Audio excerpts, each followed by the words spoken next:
3.4 start करना है ना। 3.4 में ना विलोपन विधि है। अभी मेरे को पढ़ के बताना उसमें क्या लिखा हुआ है, ठीक है, इंग्लिश में। विलोपन विधि है जो कि लिखा हुआ है 3.4.2। 3.4.2 की जगह पे देखो कुछ लिखा हुआ होगा।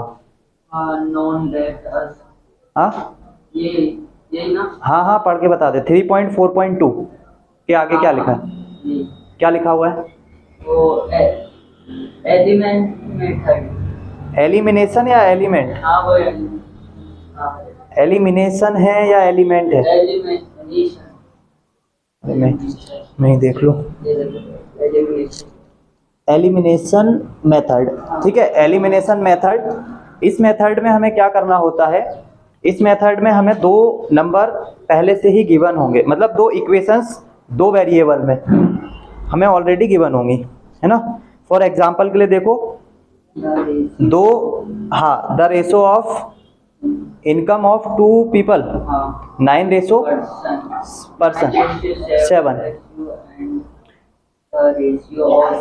एंड हिज एक्सपेंडिचर का रेशो क्या है?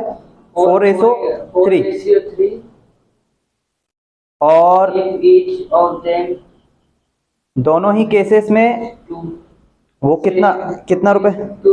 2000, है ना। 2000 रुपए वो हर महीने प्रत्येक में बचाता है,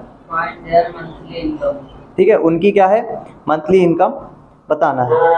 तो इनकम जो है, उसकी इनकम का जो रेशो है उसमें से भी 2000 बचा रहा है, और जो उसका एक्सपेंडिचर है उसमें से भी कितने बचा रहा है? 2000 रुपए बचा रहा है। तो लेट हमें मानना पड़ेगा कि उसका जो इनकम का रेशो, जो रेशो कभी भी वैल्यू होता है ना, उसमें एक वेरिएबल का मल्टीप्लाई करना होता है। तो रेशो में जब वेरिएबल का मल्टीप्लाई करेंगे, एग्जांपल नंबर कौन सा है? 11। एग्जांपल नंबर 11 में लेट हमें मानना पड़ेगा कि 9 जो उसका रेशो है उसमें हम एक वेरिएबल का मल्टीप्लाई करेंगे, ठीक है। तो लेट इनकम ऑफ पर्सन लिखा हुआ है, let the income of person B 9x, और उसके अलावा 9x एंड 7x। अच्छा, एक बात पता है कि इनकम जो है वो किसके इक्वल होती है? इनकम किसके इक्वल होती है? जो तुम्हारा एक्सपेंडिचर होगा, है ना। और एक्सपेंडिचर के अलावा क्या होगी? सेविंग। मान लो तुमने 10,000 रुपए कमा के लेकर आए, उसमें से कितना खर्चा कर दिया? मान लो 5,000 रुपए, बचेगा कितना? 5,000। तो एक्सपेंडिचर मतलब जो खर्चा है वो, और सेविंग दोनों मिला के ही क्या बनता है? इनकम बनती है। अभी इस पर्सन की इनकम का रेशो क्या दिया हुआ है? एक 9 रेशो है और एक 7। तो अगर हमने इनकम में x का मल्टीप्लाई किया है तो दूसरे वाले रेशो में भी x से ही मल्टीप्लाई करेंगे। और एक बात बताओ, इनकम में से जब आप क्या माइनस कर दोगे? एक्सपेंडिचर, तो आपके पास क्या बचेगा? तो इनकम में से एक्सपेंडिचर को माइनस कर देंगे तो क्या बचेगा? सेविंग का वैल्यू उसने कितना दिया हुआ है? 2000 रुपए। तो देखो, सबसे पहले हमें इनकम का रेशो दिया हुआ था 9:7, तो let B income of person B 9x and 7x, ये हमने मान लिया, ठीक है। और x जो उसके एक्सपेंडिचर है, ये तो हो गया इसका। तो एक्सपेंडिचर जो है, expenditure of person B 4y and 3y, क्योंकि उसका एक्सपेंडिचर का रेशो क्या दिया हुआ था? 4:3, तो हमने उसमें एक वेरिएबल का मल्टीप्लाई कर दिया। अब मैंने क्या बोला? इनकम में से किसको माइनस करेंगे? एक्सपेंडिचर को, तो सेविंग के इक्वल आ जाएगा। फर्स्ट वाली इनकम क्या है? 9x, और फर्स्ट वाला एक्सपेंडिचर कितना है? 4y। तो 9x minus 4y is equals to 2000 rupees, equation number first. Second time देखो इनकम क्या है? 7x, और एक्सपेंडिचर कितना है? 3y, और दोनों का वैल्यू कितने के इक्वल? आ गए दो इक्वेशन। अब इस वाले क्वेश्चंस को करने के लिए हमें क्या करना होता है, हमें यहाँ पे या तो x में या y में कोई एक ऐसे नंबर से मल्टीप्लाई करना होता है जिससे कि कोई भी एक सेम हो जाए। जैसे कि देखो 9 में अगर मैं 7 का मल्टीप्लाई कर दूंगा और 7 में 9 का मल्टीप्लाई कर दूंगा तो ये 9 7 जा 63 और 7 9 जा 63, तो यहाँ x की जगह पे 63 आ जाएगा। ठीक है, और जो हम 7 का मल्टीप्लाई यहाँ करेंगे उसी 7 से यहाँ भी करना पड़ेगा, यहाँ भी करना पड़ेगा। जिस 9 से मल्टीप्लाई यहाँ करेंगे यहाँ भी करना पड़ेगा, यहाँ भी करना पड़ेगा और यहाँ भी करना पड़ेगा। या दूसरा ऑप्शन है कि बाय को इक्वल बना लो, है ना। बाय में जैसे यहाँ पे 4 है और यहाँ पे 3 है, तो यहाँ पे 3 का मल्टीप्लाई कर लो तो ये 12 बन जाएगा, और यहाँ 4 का मल्टीप्लाई कर लो तो ये 12 बन जाएगा, है ना। तो जिस 3 का मल्टीप्लाई इसमें करेंगे 3 का इसमें भी करना पड़ेगा, 3 का इसमें भी। तो हम लोग सबसे पहले हम लोग क्या कर रहे हैं, इक्वेशन फर्स्ट मल्टीप्लाई बाय 3। ठीक है, इस इक्वेशन को हम लोग मल्टीप्लाई कर रहे हैं कितने से, 3 से। And equation second multiply by 4। Equation 1 को हम लोग मल्टीप्लाई कर रहे हैं कितने से, 3 से, और इक्वेशन 2 को मल्टीप्लाई करेंगे कितने से, 4 से। तो हमारे पास दो नई इक्वेशन बन के आएंगी। ये चीज लिखना है, इसको लिख लो, उसके बाद पूरी इक्वेशंस को बना के दिखाता हूं मैं।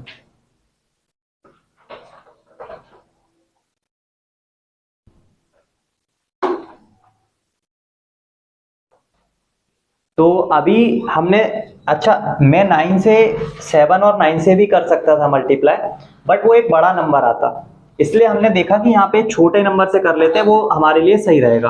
तो इक्वेशन 1 को हम लोग मल्टीप्लाई कर रहे हैं कितने से, 3 से। तो 9 3 जा 27x माइनस 4 3 जा 12y इज इक्वल टू, इसमें मल्टीप्लाई करेंगे तो आ जाएगा 6000। फिर इक्वेशन नंबर ये बन गया 3rd, और इसके बाद जो ये वाला है इसमें इक्वेशन सेकंड में हम मल्टीप्लाई कर रहे हैं कितने से, 4 से। तो ये बनेगा 28x minus 12y is equal to 4 2 जा 8000। Equation number 4। दोनों ही इक्वेशंस को हम लोग क्या कर देते हैं, यहाँ पे दोनों के पास मार्क सेम है, नेगेटिव नेगेटिव, तो हम दोनों को ही माइनस कर देंगे। तो इक्वेशन 3 माइनस इक्वेशन 4, जब हम माइनस करेंगे तो इक्वेशन 4 के आगे माइनस का मार्क लगा है। देखो इक्वेशन 3 के आगे प्लस है ना, इक्वेशन 4 के आगे कौन सा मार्क है, तो यहाँ पे इक्वेशन ये 4 है ये वाली, तो इसमें जितने भी प्लस मार्क हैं उन सबको क्या बनाना पड़ेगा, नेगेटिव। तो ये प्लस है तो इसके आगे क्या आएगा, ये माइनस है तो इसके आगे, और ये प्लस है तो इसके आगे। अब देखो ये माइनस का 12y, ये प्लस का 12y चला जाएगा। 27 प्लस का है, 28 माइनस का है, क्या आएगा यहाँ पे 1, माइनस का 1 की जगह पे आ जाएगा क्योंकि वेरिएबल माइनस x। माइनस का 8000 में से 6000 प्लस का जाएगा तो कितना बचेगा, 2000। Positive negative, negative. ये माइनस से माइनस क्या हो जाएगा, कैंसिल। तो x का वैल्यू आ जाएगा 2000। x का वैल्यू कितना आ गया, 2000। इसका मतलब यहाँ पे x लिखा हुआ है 9 के साथ, तो अगर इधर पे 2 लिख देंगे तो उसका इनकम कितना हो जाएगा, 4। ये जो 2000 आया है ये x का वैल्यू आया है, और x को हमने किससे मल्टीप्लाई कर रखा है, तो 9 में ये 2000 का मल्टीप्लाई करेंगे तो कितना, 18000। तो यहाँ से उसकी जो इनकम आएगी वो कितनी आ जाएगी, 18000, और 7 में जब 2 का मल्टीप्लाई करेंगे तो 14000। ठीक है, मीन्स हमने जो माना है कि उसकी जो इनकम हमने मानी है वो क्या मानी है, इनकम हमने क्या मानी है, इनकम हमने मानी है 9x, x का वैल्यू कितना आया 2000, तो आंसर आ जाएगा 18,000। ठीक है, और उसके अलावा हमने इनकम, सेकंड इनकम क्या मानी है 7x, तो उसमें 7 में मल्टीप्लाई हो जाएगा 2000 का, तो आंसर आ जाएगा 14,000। ठीक है, ये दो इनकम आ जाएगी। उसने क्वेश्चन में क्या पूछा था, वही पूछा है, उनकी इनकम पूछी है ना, तो ये इनकम आ जाएगी निकल के। ठीक है, अभी लिख लो, लिखना है तो।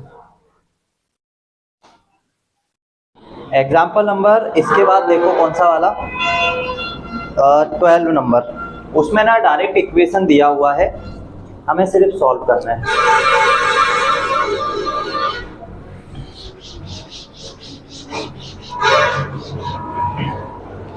जानवरों को भी बैठने के लिए रोड मिलती है।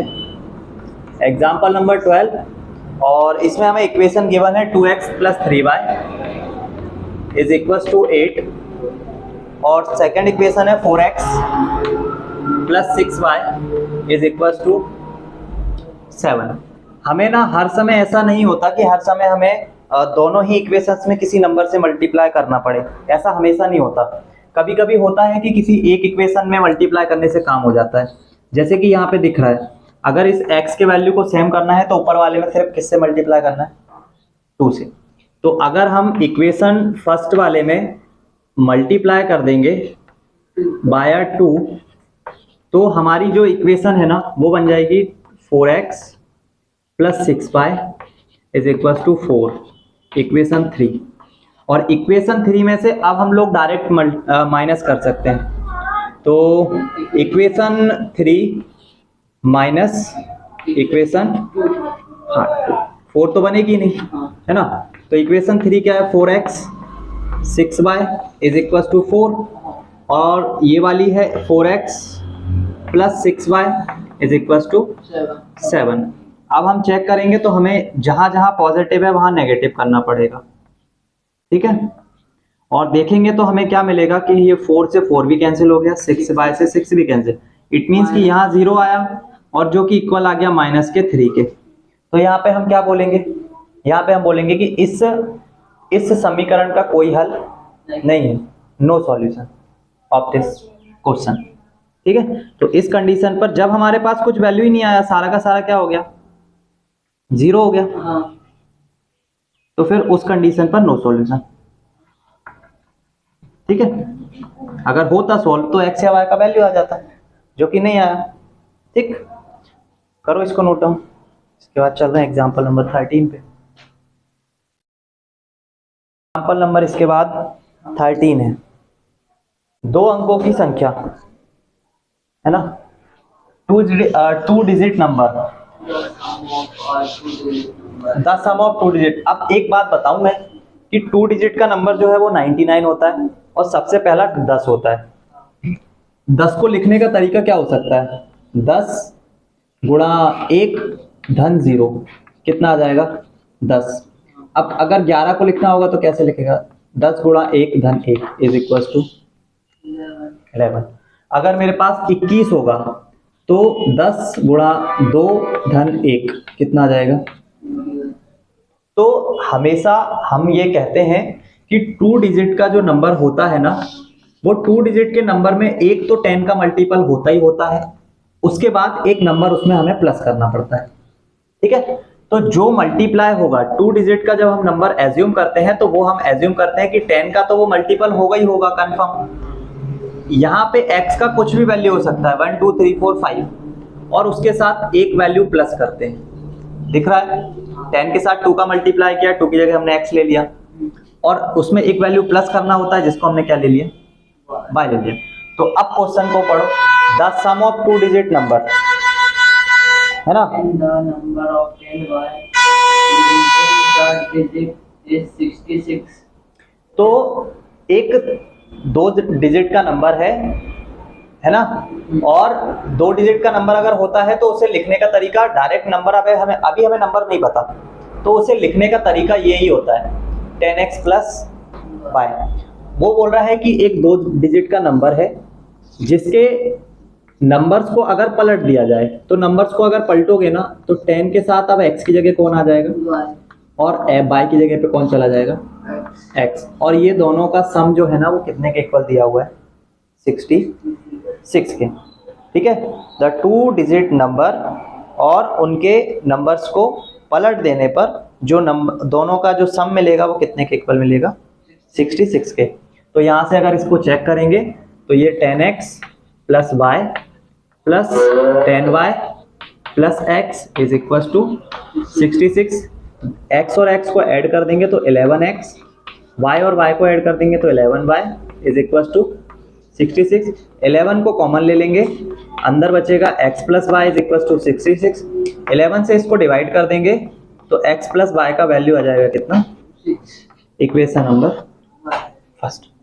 फिर देखो, यदि संख्या के अंकों का अंतर if difference of number is equal to 2, अगर दोनों नंबर्स का डिफरेंस कितना है 2 है, तो ये बन गया क्या, इक्वेशन नंबर सेकंड।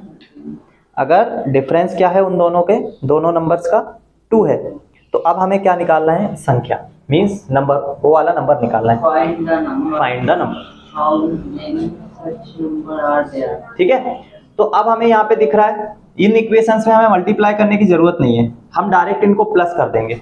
जैसे ही प्लस करेंगे इक्वेशन फर्स्ट को इक्वेशन सेकंड से क्या कर देंगे, equation first plus equation second. Plus करने से क्या होगा, x प्लस वाई लिखा हुआ है इक्वल है 6 के और x माइनस वाई लिखा हुआ है इक्वल है 2 के। पॉजिटिव करते समय इनके मार्क चेंज नहीं होते, जो जैसा है वो वैसा ही रहेगा, और उनको जोड़ देते हैं। x और x दोनों पॉजिटिव है, जोड़ के कितने हो जाएंगे, 2x और ये एक पॉजिटिव है एक नेगेटिव है तो क्या हो जाएंगे, और ये दोनों 6 और 2 मिलके कितना हो जाएंगे, x से डिवाइड 2 से डिवाइड करेंगे 8 को तो कितना आएगा, 4 x का वैल्यू आ गया। इस x के वैल्यू को किसी भी इक्वेशन में रख दो, फर्स्ट या सेकंड जिसमें भी रखना हो, तो हम लोग इसमें रख रहे हैं। तो वाया इक्वेशन फर्स्ट में अगर रखेंगे तो हमें y का वैल्यू कितना मिलेगा, अगर यहाँ पे 4 रख देंगे, 4 को उधर लेकर जाएंगे माइनस में, तो y का वैल्यू कितना आ जाएगा, ठीक है, x का वैल्यू 4 आएगा तो y का कितना आ जाएगा 2। तो 2 डिजिट का जो नंबर है ना वो है 42, 2 डिजिट का जो नंबर है ना वो है कितना 42। और उनके नंबर्स को तुम देखो, दोनों को अगर ऐड करोगे तो 6 आएगा, 4 + 2 = 6, और दोनों को माइनस करोगे तो हो गया। तो 42 एक ऐसा नंबर है 2 डिजिट का जिसके नंबर्स का सम 6 आएगा और जिसके नंबर का डिफरेंस कितना है